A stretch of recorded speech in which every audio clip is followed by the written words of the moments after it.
जिस घाट पर चिताएं कभी शांत लौ के साथ चलती थी, आज वहां गंगा की बेकाबू लहरें बह रही हैं। सावधानी से कोई घाट की सीढ़ियां उतरने की कोशिश करता है, लेकिन अगला कदम कहां पड़ेगा ये अब किसी को नहीं पता। गंगा धीरे धीरे नहीं, तेजी से वाराणसी को अपनी लहरों में समेट रही है। 85 घाटों की सीढ़ियां डूब चुकी हैं, छोटे मंदिर पानी में डूब गए हैं और अब मोक्षदायिनी मणिकर्णिका घाट, जहां सदियों से अंतिम संस्कार होते हुए आए हैं, खुद गंगा किनारे टिमटिमा रहा है। बांधों से छोड़े गए पानी और पहाड़ों पर हो रही बारिश ने वाराणसी में बाढ़ जैसे हालात बना दिए हैं।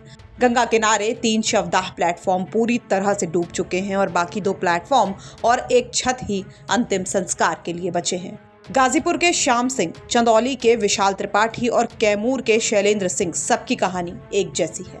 घाट पर जगह नहीं है, शव वाहिनी बंद है, मोटर बोट नहीं चल रही, मजबूरी में छतों पर चिताएं जलानी पड़ रही हैं। स्थिति तो बढ़िया है, लेकिन पानी जो है, जहाँ मतलब डेड बॉडी जल रही थी, तो वहाँ पे पानी आने की वजह से आदमी नीचे जा रहा है, जिसको जहाँ जगह मिल रही है ऊपर अपने आराम से आके सूटेबल जहाँ जिसकी व्यवस्था हो रही है, सब व्यवस्था जो है सब बढ़िया है, यहाँ पे कोई दिक्कत नहीं है। क्या लग रहा है, अगर ये घाट पे पूरी तरह से अंतिम संस्कार वाले घाट पे पूरी तरह से पानी आ जाएगा तब समस्या बढ़ हाँ, समस्या बढ़ सकती है। अब उसमें ये है कि नीचे जो है डेड बॉडी जलने का स्थान है, उस सब पानी की वजह से नहीं जलेगा। अब ऊपर है तो आदमी को थोड़ा सा वेट करना पड़ेगा। जैसे एक डेड बॉडी जल रही है तो उसके बाद 1 घंटा सवा घंटा जो भी समय लगा तो उसके लिए वेट करना पड़ेगा। अभी फिलहाल आपने वो छत पे ही किया है? हाँ, फिलहाल छत पे किया, क्योंकि नीचे पूरा जगह जो थी वो फुल थी और 2-3 घंटा वेट करना पड़ता, और बॉडी ऐसी स्थिति में थी कि अगर 2-3 घंटा वेट करेंगे तो फिर दिक्कत होने लगती है। इसी वजह से मैंने ऊपर।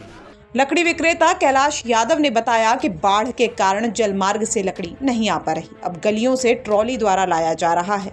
भाव अभी वही है, लेकिन खर्चा बढ़ गया है।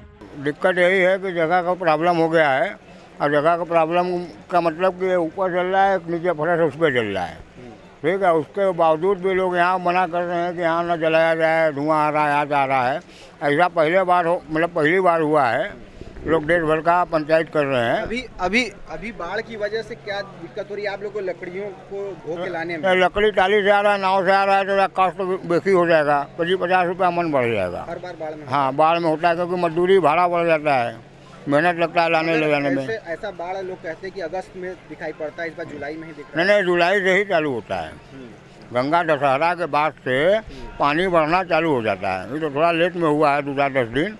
गंगा दशहरा के बाद से बाढ़ चालू हो जाता है। तो लकड़ी की कीमत पे भी असर आएगा? हाँ, असर आएगा, वही बढ़ जाएगा, तो मजदूरी भाड़ा सब बढ़ जाएगा। जिलाधिकारी सुरेंद्र कुमार ने बताया कि गंगा और वरुणा पर निगरानी रखी जा रही है। बाढ़ चौकियों की स्थापना, राहत सामग्री, पशुओं के लिए चारा, एनडीआरएफ एसडीआरएफ की तैनाती समेत सभी तैयारियां पूरी हैं।